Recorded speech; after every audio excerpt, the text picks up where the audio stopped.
ஷார்ட்ஸ்லாம் பார்த்துட்டு henna powder, அதில் beetroot powder எல்லாம் மிக்ஸ் பண்ணி நேச்சுரலாக இருந்துச்சா? இப்படி தான் இந்த மாதிரி ஆயிடுச்சு. ஹாய்.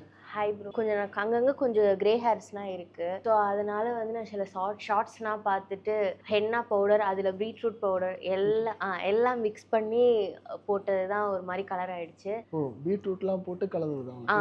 அது ஒரு மாதிரி கலர் வரும்னு சொல்லி ஷார்ட்ஸில் பார்த்தேன். ஒரு மாதிரி ஃப்ரிஸியாக ஹேரே கொஞ்சம் டேமேஜ் ஆயிடுச்சு. இந்த மாதிரி கலர்ஸ் வந்து எனக்கு செட் ஆகலை ஃபேஸ்க்கு. ஸோ நீங்கள் எனக்கு ஒரு பஞ்சா அந்த மாதிரி ஃபீலாக தெரியுது. இங்கே மட்டும் என் ஃபேஸோட ஓவர் ஃபேஸே சேஞ்ச் ஆகுற மாதிரி இருக்கு. ஸோ அது ஒரு 3 to 6 அப்படி இருக்கும். அரசு வச்சேன்னா அப்படி ஆயிடும். கலருக்காக பண்ணீங்களா வந்து இல்லை ஹெல்த்தியாக சொன்னாங்களா? அது சொன்னாங்க ஹெல்தி. அதுக்கப்புறம் சரி நேச்சுரலாக கலர் பண்ணுவோம் அப்படின்னு சொல்லிட்டு ட்ரை பண்ணது தான். அது ரொம்ப வேர்ஸ்ட்டாக போயிடுச்சு.